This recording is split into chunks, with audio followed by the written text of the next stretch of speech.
Welcome to news alert. BC bill విషయంలో కేంద్ర ప్రభుత్వం కావాలని ఆలస్యం చేస్తోందని పంచాయతీరాజ్ మంత్రి సీతక్క మండిపడ్డారు. కేంద్రం ఎన్నికల ముందే హామీ ఇచ్చినా ఇప్పటికీ బిల్లు తీసుకురాలేదని విమర్శించారు. బీసీలకు న్యాయం చేయాలంటే తక్షణం బిల్లు ప్రవేశపెట్టాలని డిమాండ్ చేశారు. బీసీల శ్రేయస్సు కోసం రాష్ట్ర ప్రభుత్వం కట్టుబడి పనిచేస్తోందన్నారు.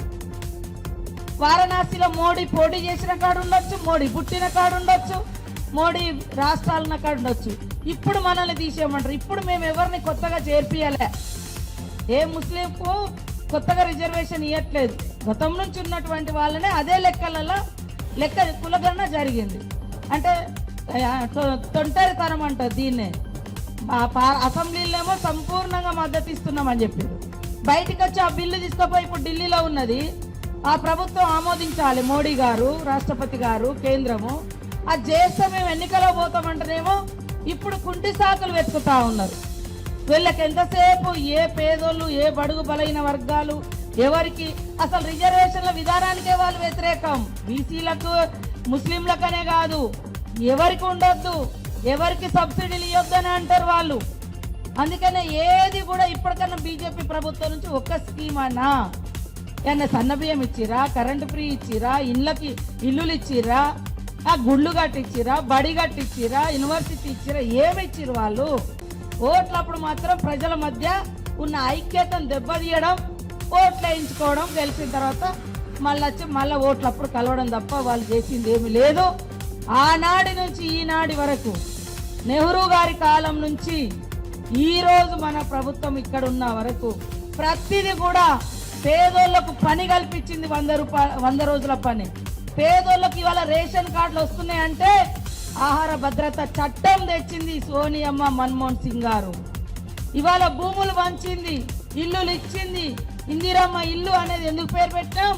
ఆ రోజు పక్కా ఇల్లులు 15,000 10,000తోటో ఇచ్చి ఇల్లులు కట్టించింది కాంగ్రెస్. ఎక్కడైనా బీజేపీ ప్రభుత్వంలో మరి ఏమైనా చేసిరా? బీఆర్ఎస్ చేసిందా? వాళ్ళు కేవలం డబ్బున్న వ్యక్తులకు, ఉన్నత వర్గాలకు తప్ప పేదోని ఆకలి ఏంది, కడుపు ఏంది, వాళ్ళ కడుపు నిండా తింటారా అన్నము అనే చూసే విధానం కాదు.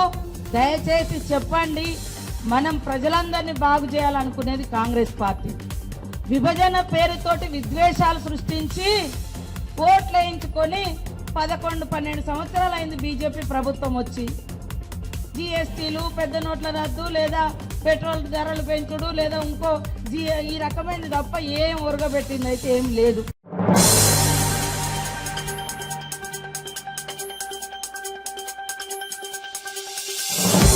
నగర ఎమ్మెల్యే గాలిబ్ భానుప్రకాష్ మాజీ మంత్రి రోజాపై తీవ్ర వ్యాఖ్యలు చేశారు. దొంగ దొంగ అన్నట్లుగా రోజా అరిచినా ఇక్కడ ఎవరూ భయపడరంటూ మండిపడ్డారు. ప్రస్తుతం కూడా వైసీపీ నేతలు బియ్యం, ఇసుక, గంజాయి వ్యాపారాల్లో పాల్పడుతున్నారని ఆరోపించారు. రోజా కుటుంబ సభ్యులకు ఈ వ్యాపారాలలో సంబంధాలు ఉన్నట్లు గాలిబ్ భానుప్రకాష్ అన్నారు. ప్రజల ప్రాణాలను కాపాడాల్సిన బాధ్యత మనపై ఉందని, గంజాయి అమ్మకాలలో ఎవరైనా దొరికితే వారిని మెడ పట్టుకుని లాక్కెళ్లి జైల్లో వేస్తానని స్పష్టం చేశారు. వైసీపీ మీరు చేస్తున్న అన్యాయాలు గాని, అక్రమాలు గాని అరికట్టాలంటే సంవత్సరం చాలడంలా. ఎక్కడ చూసినా దోపిడీ, దొంగతనం. మీరు చేసిన అన్యాయాలు అట్లా ఉన్నాయి. ఎక్కడ చూసినా కబ్జాలే. ఏ ఊరికి పోయినా ఆ గ్రామ కంఠంలో కబ్జాలు జరుగుతూ ఉన్నాయి. ఎక్కడ ఏ నదిలో పోయినా ఇసుక తోడేస్తున్నారు. అది చాలదన్నట్టు పొలవమని ఇవాళ కూడా, ఇప్పుడు కూడా వైస్ స్మగ్లింగ్ గానీ, ఇసుక స్మగ్లింగ్ గానీ అవే చెప్పా పోలీసు వారికి కూడా. ఎట్టి పరిస్థితుల్లో ఎవరిని ఉపేక్షించడానికి వీల్లేదు. నిస్సందేహంగా ప్రతి ఒక్కరిని లోపల వేయాల్సిందే, కఠినంగా ఉండాల్సిందే. ఇక్కడ బిడ్డల ప్రాణాలు కాపాడుకోవాల్సిన బాధ్యత మనందరి మీద ఉంది. గంజాయి ఎట్టి పరిస్థితుల్లో ఇక్కడ ఉండడానికి వీల్లేదు. గంజాయి వ్యాపారం చేసే ఏ నా కొడుకైనా కూడా పోవాల్సిందే. చాలా వాటిలో రోజా వాళ్ళ ఫ్యామిలీ ఇన్వాల్వ్ అయ్యింది, అయినా ఉపేక్షిస్తున్నారు. కానీ గంజాయిలో దొరికితే మటు ఎట్టి పరిస్థితుల్లో మెడ ఈడ్చుకొని లోపడేస్తాం, మెడ పట్టుకొని తీసుకెళ్ళి లోపడేస్తాం. మొహమాటం లేదు, వాళ్ళకి ముందే వార్నింగ్ ఇస్తా ఉన్నా. ఊరికే దొంగ అన్నట్టుగా అది చేస్తే ఇక్కడ అంత అమాయకులు గాని, పిచ్చివారు గాని ఎవరు లేరు. మీ కథ అందరికీ తెలుసు. మీరు చేస్తున్న అన్యాయాలు గాని, అక్రమాలు గాని, లూటీలు గాని, పంచుకొని తినడాన్ని గాని అవన్నీ మీరు చూశారు. విసిగిపోయారు కాబట్టి 45,000 ఓట్లు ఉపజాతి ఇచ్చారు. మిమ్మల్ని అసహించుకున్నారు, మీరు వద్దని వేశారు. అంతేగాని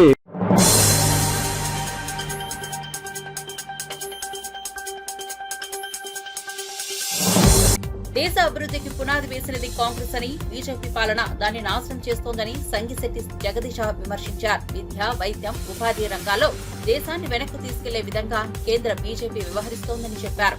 ప్రజలు త్వరలోనే బీజేపీ వైఖరికి తగిన బుద్ధి చెబుతారని ధీమా వ్యక్తం చేశారు. కాంగ్రెస్ పార్టీ మొదటి నుండి కూడా మొదటి ప్రధానమంత్రి అయినటువంటి జవహర్లాల్ నెహ్రూ గారు ఈ దేశం అభివృద్ధి చెందాలంటే ఇండస్ట్రీస్ ఉండాలని చెప్పి పంచవర్ష ప్రణాళికలో ఇండస్ట్రియల్ పాలసీ తీసుకొని వచ్చి దేశమే ఒక దేవాలయం అని చెప్పి వారి ఇండస్ట్రీస్ని పెడుతూ భారతదేశంలో ఉన్న ప్రజానికానికి ఉద్యోగాలు ఇస్తూ ఆ రోజు వేసిన పునాదిని తర్వాత ఇందిరాగాంధీ గారు బ్యాంకులను అన్నింటినీ నేషనలైజ్ చేసి పబ్లిక్ సెక్టర్ ఇండస్ట్రీస్ని తీసుకొని వచ్చి లేబర్ లాస్ని తీసుకొని వచ్చి ఎన్నో గొప్ప కార్యక్రమాలను అంటే మినిమం వేజ్ యాక్ట్ ఇవన్నీ కూడా తీసుకొని వచ్చి కార్మికుల పక్షాన నిలిచిన ప్రభుత్వం ఏదైనా ఉందంటే కాంగ్రెస్ ప్రభుత్వం. గతంలో ఎల్పిజి అయినప్పుడు కూడా పివి నరసింహారావు గారు, మన్మోహన్ సింగ్ గారు కూడా మినిమం వేజ్ యాక్ట్ని కొనసాగిస్తూ కార్మికుల పక్షాన యూనియన్స్ ఉండాలా, వాళ్ళ గొంతుకగా మేనేజ్మెంట్తో, యాజమాన్యంతో, ప్రభుత్వంతో మాట్లాడి వాళ్ళకి న్యాయం చేయాలని చెప్పి కూడా మేము కొనసాగిస్తే నరేంద్ర మోడీ గారు వచ్చిన తర్వాత యూనియన్స్ అనేది కూడా లేకుండా చేసి అసలు కార్మికుల వెన్ను విడిచే కార్యక్రమాన్ని బీజేపీ ప్రభుత్వం చేసింది. ఈరోజు మేము ఆ రోజు పబ్లిక్ సెక్టర్ కంపెనీస్ ఇందిరాగాంధీ గారి నుండి, నెహ్రూ గారి నుండి, రాజీవ్ గాంధీ గారి నుండి, మన్మోహన్ సింగ్ వరకు మేము చేసుకుంటూ పోతే ఆ పబ్లిక్ సెక్టర్స్ అన్నింటినీ కూడా ఇవాళ ప్రైవేటైజ్ చేస్తూ మొత్తం నీరు గార్చే కార్యక్రమం బీజేపీ చేస్తుంది. అంటే దానికి ఒకటే ఒక కారణం, మోడీ గారు సంవత్సరానికి 2 లక్షల ఉద్యోగాలు ఇస్తా అన్నాడు. 2 కోట్ల ఉద్యోగాలు, 10 సంవత్సరాలు అంటే 20 కోట్ల ఉద్యోగాలు కావాలి. కానీ ఈ 10 సంవత్సరాల్లో ఉన్న ఉద్యోగాలు తీసేసి మొత్తం పబ్లిక్ సెక్టర్ అన్నింటినీ కూడా నిర్వీర్యం చేసి కేవలం వాళ్ళ దోస్తులైనటువంటి అదానీ, అంబానీలకు లబ్ధి చేకూర్చే విధంగా చేస్తూ ఉన్నాడు. మీరు వాళ్ళ ఆస్తుల పట్టికకు పోయినట్టయితే అదానీ గారు 2014లో మోడీ గారు ప్రధానమంత్రి కాకముందు వారి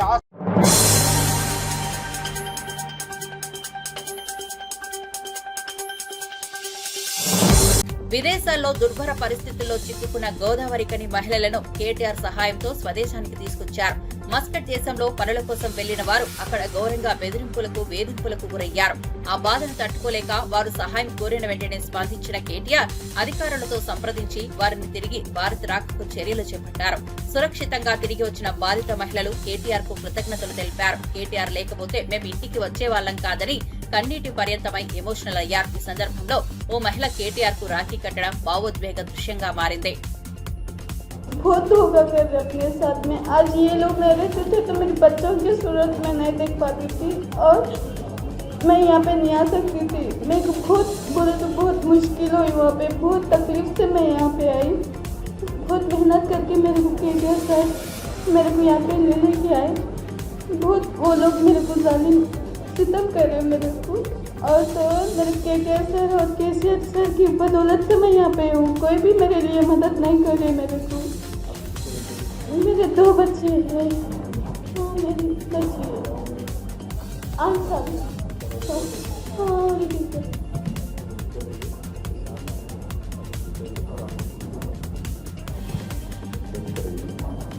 ఈ అమ్మాయి పేరు అఫ్రీ, అమ్మాయి రామగుండం అమ్మాయి.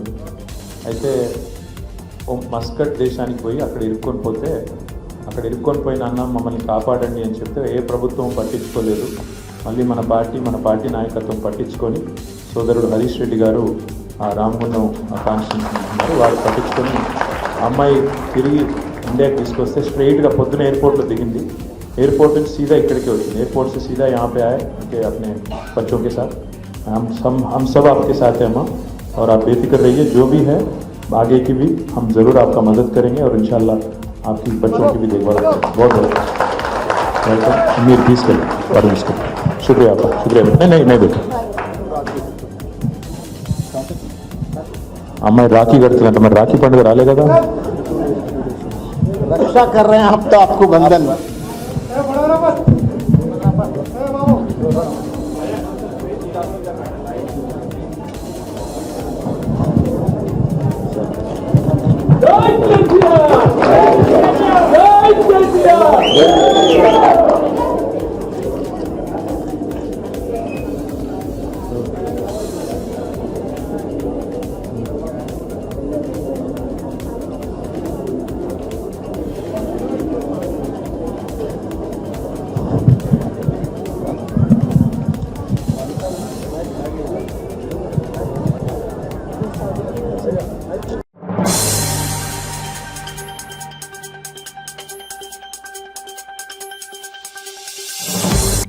మద్యం కేసులో ఎలాంటి అక్రమాలు జరగకపోయినా 11 కోట్ల డిపాజిట్ అంశాన్ని కలిపి తప్పుడు కేసులు నడిపిస్తోందని కారుమూరి వెంకటరెడ్డి ఆగ్రహం వ్యక్తం చేశారు.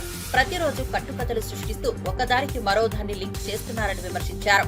సిట్ వేశారన్న ఆరోపణలపై తాము కూడా ప్రశ్నించాల్సిన అవసరం ఉందని తెలిపారు. ప్రజల్లో అపోహలు కలిగించేలా వ్యవహరిస్తున్నారని పేర్కొన్నారు.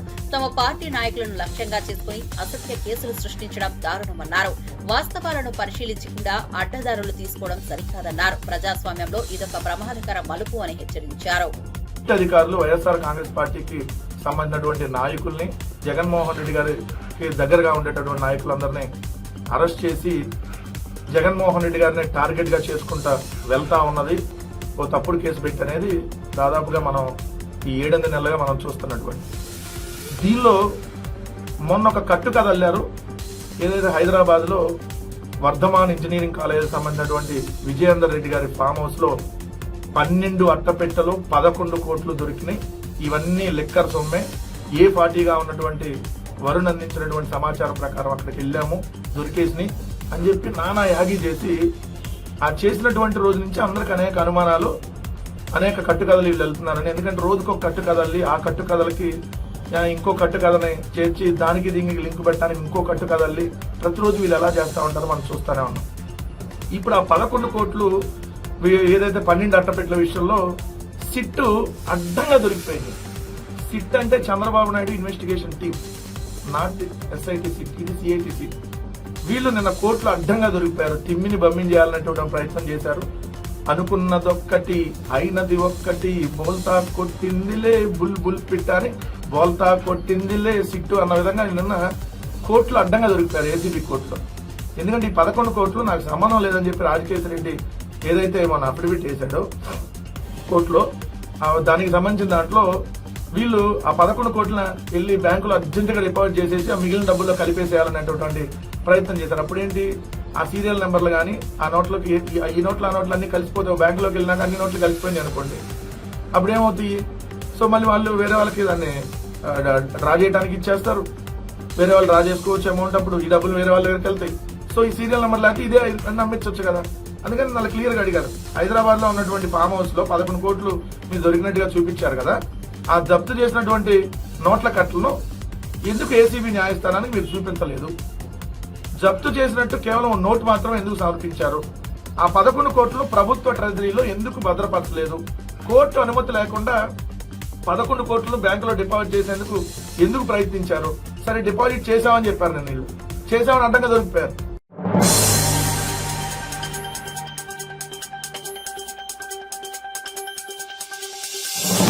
ఎన్నికల ముందు బీసీలకు 42% రిజర్వేషన్ ఇస్తామన్న కాంగ్రెస్ కేవలం 25 మందికే టికెట్లు ఇచ్చిందని, అదే ఎన్నికల్లో బీజేపీ మాత్రం 45 మంది బీసీలకు అవకాశం ఇచ్చిందని ఏవిఎన్ రెడ్డి స్పష్టం చేశారు. నమ్మబలికే వాగ్దానాలు చేసిన కాంగ్రెస్ కు బీసీలపై నిజమైన ప్రేమ లేదని విమర్శించారు. బీజేపీ మాత్రమే బీసీల అభ్యున్నతిని నిజంగా కోరుకుంటోందని అన్నారు. డిక్లరేషన్ తో కాకుండా కార్యాచరణతో బీసీలను గౌరవిస్తున్నామని తెలిపారు. రాబోయే రోజుల్లో బీసీలకు మరింత న్యాయం జరిగేలా బీజేపీ ముందడుగు వేస్తోందని చెప్పారు. ఈ రోజు ఈ విధంగా ఒక పెద్ద ధర్నా నిర్వర్తించడానికి కారణం ఏంటంటే కాంగ్రెస్ ప్రభుత్వం తీసుకున్నటువంటి నిర్ణయం హైపచాడిగా అంటే ఆదరా బాదరగా తీసుకున్నటువంటి నిర్ణయాలు, చట్టబద్ధత లేనటువంటి నిర్ణయాలు తీసుకొని ప్రజలకు వదిలిపెట్టేసినారు. దీంట్లో ఎవరిని తప్పుపడతారు? వాళ్ళు బీజేపీ పార్టీని తప్పుపడతారా, కేంద్ర ప్రభుత్వం తప్పుపడతారా? వాళ్ళ దగ్గర జవాబు లేదు. భారతీయ జనతా పార్టీ బీసీలకు 42 కాదు 45% ఇస్తామని కూడా మన రాష్ట్ర అధ్యక్షులు రామచంద్రరావు గారు అన్నారు. ఇద్దాం, మీరు కూడా ఇవ్వండి. ఎలక్షన్స్ కంటే ముందు బీసీ డిక్లరేషన్ అన్నారు. ఏ విధంగానైతే 42% మీరు ఇస్తున్నారో వెంటనే వచ్చినటువంటి అసెంబ్లీ ఎలక్షన్స్ లలో మీరు ఎంత మందికి ఇచ్చారు? 25 మందికి అసెంబ్లీ టికెట్స్ ఇచ్చినారు. బట్ వేరైజ్ భారతీయ జనతా పార్టీ 40 మందికి ఇచ్చింది. నిజంగానే మీకు బీసీల మీద ప్రేమ ఉంటే కేబినెట్ కౌన్సిల్ ను కాన్స్టిట్యూట్ చేసేటప్పుడు ఉన్నటువంటి మంత్రులకు అదే 42% ఎందుకు ఇవ్వలేకపోయినారు? తూటి ప్రశ్న ప్రజలు మిమ్మల్ని అడుగుతున్నారు. అయితే చట్టబద్ధం లేకుండా ఉంది కాబట్టి రాజ్యాంగంలో ఉన్నటువంటి షెడ్యూల్ 9 ప్రకారం మీరు దీనికి చట్టబద్ధత తీసుకురమని ఒకటి తీర్మానం చేసి వదిలిపెట్టినారు. కానీ దానికి ఒకటే కాదు, కేంద్ర ప్రభుత్వానికి ఎన్నో బాధ్యతలు ఉన్నాయి. ఇన్ని రాష్ట్రాలు ఉన్నారు, బీసీలు ఎన్నో తెగలున్నారు. ఇప్పటి వరకు శాస్త్రీయంగా మీరు చేసినటువంటి కులగణనకు శాస్త్రీయత లేదని చాలా మంది బీసీ నాయకులు అంటున్నారు. కాబట్టి కేంద్ర ప్రభుత్వం ఒక నిర్ణయం తీసుకొని ఒక ఆర్గనైజేషన్ కు గుర్తింపు పొందినటువంటి సంస్థకు కులగణన జనగణన చేయమని ఆదేశాలు ఇచ్చింది. ఎప్పటి వరకు ఇవ్వాలి? ఇది మార్చి 27 వరకు ఇవ్వనన్నారు. ఆగుదాం. ఈ లోపల బీసీలకి మీరు అన్యాయం అవుతుంది అనుకుంటే 45% లోకల్ బాడీస్ లా మేము ఇస్తాం, మీరు 42 ఇస్తారా? 45 ఇవ్వండి. ఇంకొక గుర్తింపు పొందినటువంటి రాజకీయ పార్టీ బీఆర్ఎస్ ఉందో వాళ్ళకుండా ఇవ్వని అడుగుదాం. కానీ మనం ఏ నిర్ణయం తీసుకున్నప్పుడు కూడా చట్టబద్ధత ఉండాలని మిమ్మల్ని కోరుకుంటున్నాను. నేను ఈ రోజు రాజ్యాంగ రచయిత భారతరత్న అంబేద్కర్ గారు సమాజంలో సమతుల్యం ఉండాలి, ఎస్సీలు కావచ్చు, ఎస్టీలు కావచ్చు, తర్వాత బీసీలు కావచ్చు, విద్యారంగంలో గాని ఉద్యోగాలలో గాని ఆర్థికంగా సామాజికంగా సమతుల్యం కావాలని ఇచ్చినటువంటి ఆదేశాలు ప్రతి ఒక్కరు కూడా దాన్ని సమర్థిస్తున్నారు. కానీ ఏ నిర్ణయం తీసుకున్నా దానికి చట్టబద్ధత అనేది రావాలి. ఇప్పుడు బీజేపీకి వచ్చినటువంటి పంచాయతీ ఎక్కడ లేదు. వీళ్ళకి 42 ఎందుకు ఇస్తామని అనలేదు. ఆ 42లో 10% ఏదైతే ఉందో ముస్లింలకు ఇవ్వకూడదు అనేటటువంటిదే మా పంచాయతీ. దీనికి మాత్రం బీజేపీ వాళ్ళు కాదు కదా, బీసీ సోదరులు కూడా ఒప్పుకోరు.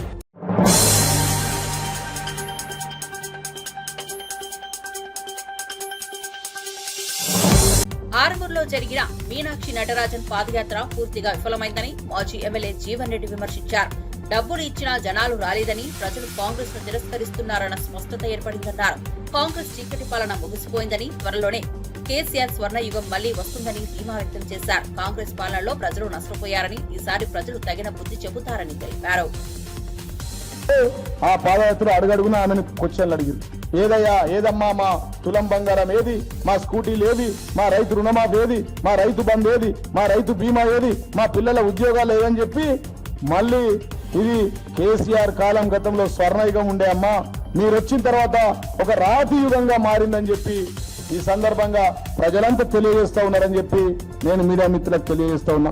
మొత్తం సభ అంతా కుర్చీలన్నీ ఖాళీ, నిలబడి ఎవరు లేరు. మహేష్ కుమార్ గారు ఫ్రస్ట్రేషన్కి వచ్చి మైకు గుంజుకున్నాడు మా ఆర్మూర్ ఇన్ఛార్జ్ దగ్గర నుంచి. అంటే అది అర్థం చేసుకోవాలా. పాపం ఆయన జైరాబాద్ ఉన్నప్పుడే చెప్పింది మక్కాన్ సింగ్ కి, నేను అక్కడ ఆర్మూర్ బాల్కొండకు పైసలు పంపించినా, ఇక పైసలు పంపించినా మంది వస్తలేరు, ఒక్కొక్కరికి 1000 రూపాయలు ఇచ్చినా వస్తలేరు అని చెప్పి బాధతో అక్కస్తో అక్కడ ఇన్ఛార్జ్ పై చాలా కోపంగా తీవ్రంగా ఆ మైకు గుంజుకున్న విషయం విలేకరుల సాక్షిగా వీడియోల సాక్షిగా ఉన్నదని చెప్పి సందర్భంగా తెలియజేస్తున్నాం. Dummy CM Revanth Reddy Hyderabad palace లో ఉన్నాడు, షాడో సీఎం ఏమో ఆర్మూర్ టు ఆలూరు పాదయాత్ర పెట్టుకున్నది. ఇది గత చరిత్ర, దేశ చరిత్రలో కాంగ్రెస్ పార్టీలో ఎప్పుడు లేని తతంగం కొత్త దుకాణం పెట్టింది ముఖ్యమంత్రి ఒక్క ఆయన. ఇక ఆమెకు సంబంధం లేదు, భాష రాదు, తెలుగు రాదు, ఆమెకు హిందీలో మాట్లాడితే వీళ్ళకి అర్థం కాదు, తెలుగులో మాట్లాడితే వాళ్ళకి అర్థం కాదు, ఏం మాట్లాడాలో అర్థం కాక 1 నిమిషం 33 సెకండ్లు మాట్లాడింది. ఏమంటదంటే రాహుల్ గాంధీ వెంబడి ఉండాలి అంటుంది. ఎందుకుంటాడమ్మా రాహుల్ గాంధీ వెంబట అని చెప్పి నేను ఈ సందర్భంగా ఆమెను ప్రశ్నిస్తాను. అసలు దేనికోసం మీ జనహిత పాదయాత్ర, జనంపై ఎందుకు ఈ దండయాత్ర, ఇది 6 గ్యారెంటీల అంతిమ యాత్ర కాదా అని చెప్పి ఈ సందర్భంగా నేను ఆమెను ప్రశ్నిస్తా ఉన్నా. నిజామాబాద్ జిల్లాను ముంచుతున్నటువంటి ఎటు చూసిన ఈస్ట్ వెస్ట్ నార్త్ సౌత్ లాగా land, sand, wine, mine mafia. అయితే కాంగ్రెస్ వాళ్ళు వైన్ మాఫియా, లేకపోతే శాండ్ మాఫియా, లేకపోతే ల్యాండ్ మాఫియా, లేకపోతే మైనింగ్ మాఫియా. వాళ్ళ వృత్తి ఏంటంటే ఇవాళ ఈ విధంగా కొనసాగుతుందని చెప్పి సందర్భంగా తెలుస్తా ఉంది. నిన్న ఆరుమూరులో అరెస్టులు చేసే తతంగాన్ని చూస్తా ఉంటే సిగ్గుచేటు. ఎందుకు అరెస్ట్ చేసిరో తెలియదు. ఒక 500 మంది పోలీస్ పహరాలో జనం 150 మంది పాదయాత్రకు అది 1000 రూపాయలు ఇచ్చి తీసుకొచ్చుకున్నారు. అది మహేష్ కుమారే డైరెక్ట్ గా నేను డబ్బులు పంపించిన 6 అని చెప్పింది. మీరే మీడియా మిత్రులు విన్నారు. 500 మంది పోలీస్ పహరాలో పాదయాత్ర. ఎందుకమ్మా ఈ పాదయాత్ర? పాదయాత్ర రైతులతో చేయాలి కానీ కిరాయి మనుషులను తెచ్చుకొని చేసి ఇజ్జత్ తీసుకునే పనులు చేసుకుంటూ కాంగ్రెస్ అని చెప్పి ఈ సందర్భంగా తెలియజేస్తున్నా.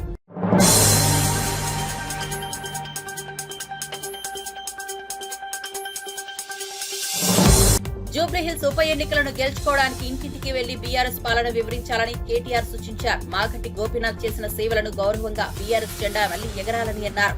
కాంగ్రెస్ వైఫల్యాలను ఎండగట్టాలని, రేవంత్ రెడ్డి పాలనతో విసిగిపోయిన వర్గాలను కలుపుకుని గెలుపు సాధించాలన్నారు. జూబ్లీహిల్స్ కార్యకర్తలకు ధైర్యం చెప్పేలా ప్రసంగించారు. యూసుఫ్గూడ డివిజన్ లో 66,000 ఓట్లున్నాయి.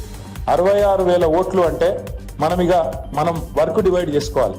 ప్రతి 25 ఇళ్లకు ఒకరు ఇన్ఛార్జ్ బాధ్యత తీసుకోవాలి. తీసుకొని ఆ 25 ఇళ్లలో మనం డామ్ డూమ్ అనే పెద్ద పెద్ద మీటింగ్లు పెట్టి దుంకే అవసరం లేదు. మనం సింపుల్ గా పోయి ఆ ఇళ్లలో పోయి ముచ్చట పెట్టాలి. కేసీఆర్ ఉన్నప్పుడు బాగుండేనా, ఇప్పుడు వీళ్ళు వచ్చినాక బాగుందా? ఇది ఒక్కటి మీరు అడుగుని మొదలు.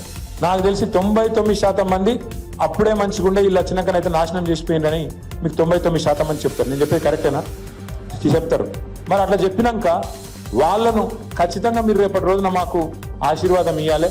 మొన్నటిదాకా గోపన్న ఉండే, గోపన్న బాగా పనిచేసిండు, కానీ ఇట్లా అనుకోకుండా ఇట్లా జరిగింది. కాబట్టి మీ అందరి ఆశీర్వాదం కేసీఆర్ గారికి మన పార్టీకి ఉండాలి అని చెప్పి మీరు దయచేసి అందరు కూడా ఒక్కొక్క ఇంటికి పోయి కూర్చోవాలి. అవసరమైతే వాళ్ళు కుమ్మక్కై, కాంగ్రెస్ వాడు బీజేపీ వాడు కుమ్మక్కై మన ఓట్లు తీసే ప్రయత్నం కూడా చేస్తారు. మనం ముందు తొందర పడాలి, జాగ్రత్త పడాలి. తప్పకుండా మన ఓట్లు ఉన్నాయా లేవా ఆ ఇళ్లలో పోయి కూడా చెక్ చేసుకోవాలి. ఈ వివరాలన్నీ మీరు పకడ్బందీగా తీసుకొస్తే మనం బ్రహ్మాండంగా అవతల ఎన్ని దుష్ప్రచారాలు చేసినా బీజేపీ వాడు కాంగ్రెస్ వాడు డోక లేకుండా మాగంటి గోపీనాథ్ గారి సేవలు మళ్ళొక్కసారి జూబ్లీహిల్స్ గుర్తు చేసుకున్నది. మాగంటికి మంచి ఈ గెలుపు ఒక కానుకగా మనందరం కూడా ఆయనకు అశ్రునివాళిగా అందించినాము అనే విధంగా తీర్పునియాలని చెప్పి నేను కోరుతా ఉన్నాను.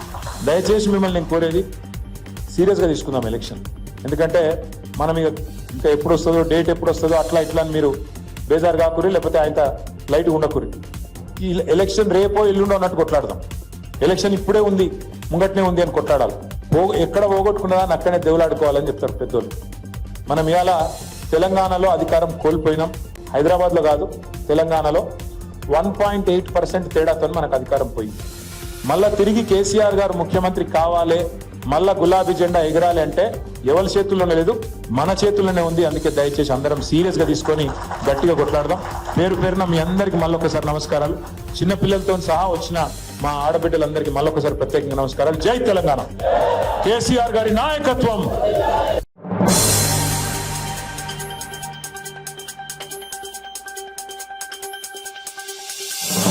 జనహిత పాదయాత్ర ద్వారా ప్రజల్లో చైతన్యం రావాలని జూపల్లి కృష్ణారావు పిలుపునిచ్చారు. ప్రజల సమస్యలకు ప్రభుత్వానికి తెలియజేసే ఈ యాత్ర ప్రజల మద్దతుతో విజయవంతమవుతుందని అన్నారు. ప్రభుత్వం తీసుకుంటున్న చర్యలను ప్రజల్లోకి తీసుకెళ్లాలని కార్యకర్తలకు సూచించారు. ప్రజల భాగస్వామ్యంతోనే సంక్షేమ పరిపాలన సాధ్యమవుతుందని తెలిపారు. చేపట్టినటువంటి సంక్షేమ అభివృద్ధి కార్యక్రమాలు ప్రజలకు అందుతున్నాయా లేదా, పారదర్శకంగా పరిపాలన జరుగుతుందా లేదా, ఇంకే సమస్యలునే తెలుసుకొని అధికారం ఉంది కానీ కేవలం ఏసీ రూములకు పరిమితం కాకుండా ప్రజల్లోకి వెళ్ళి ప్రజల దగ్గరికి వచ్చి ప్రజల కష్ట సుఖాల్లో పాలు పంచుకోవడం అంటే గతంలో ఎవరు చేయలేదు. ఈనాడు మీనాక్షి నటరాజు గారి ఆధ్వర్యంలో ఈ కార్యక్రమం చేస్తుంటే సంతోషపడాల. అంటే ప్రజలకు డైరెక్ట్గా పార్టీ అధ్యక్షుల వారికి ఢిల్లీకి కూడా సమాధానం చెప్పడానికి ఏ సమస్య ఉన్నా చెప్పడానికి ఒక అవకాశం. రెండవది, ఈ రోజున ప్రతిపక్షాల వాళ్ళు చాలా మాట్లాడుతూ ఉంటారు. అందరూ చెప్పేది వినండి, కానీ ఎవరు చెప్పే దానిలో ఎంత నిజాయితీ ఉందో లెక్క చూడాలి. ఒక విషయం లెక్కకు మాట్లాడితే ఈ రోజున ఇదే కేసీఆర్ ఈ మధ్య జరిగినటువంటి అదేది వరంగల్లో జరిగినటువంటి బీఆర్ఎస్ మీటింగ్లో ఈ ప్రభుత్వం 1.5 సంవత్సరాల పరిపాలన చూస్తూ ఉంటే దుఃఖం వస్తుందని మాట్లాడి అని ఇంకో మాట ఏమన్నాడు, ఎక్కడ పోయింది మీ తులం బంగారం, ఎక్కడ పోయింది 2,500 రూపాయల పెన్షన్ మాట్లాడుతూ ఉన్నాడు.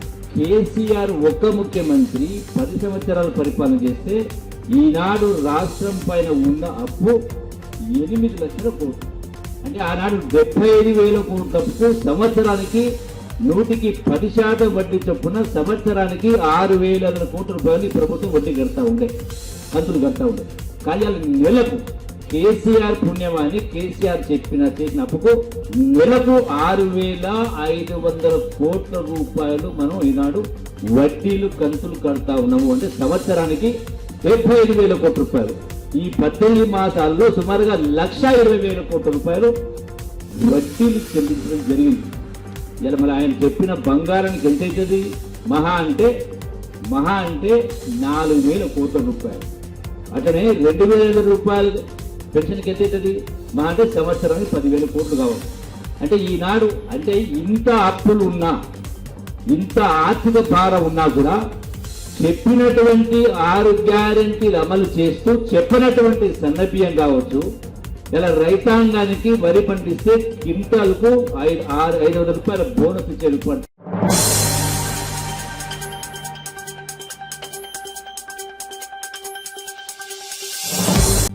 బీఆర్ఎస్ నేతల్లోని విభేదాలపై స్పందించిన బొమ్మ మహేష్ కుమార్ గౌడ్ దోచుకున్న సంపదను పంచుకునే విషయంలో కేటీఆర్, కవితల మధ్య విభేదాలు తీవ్రంగా మారాయని ఆరోపించారు.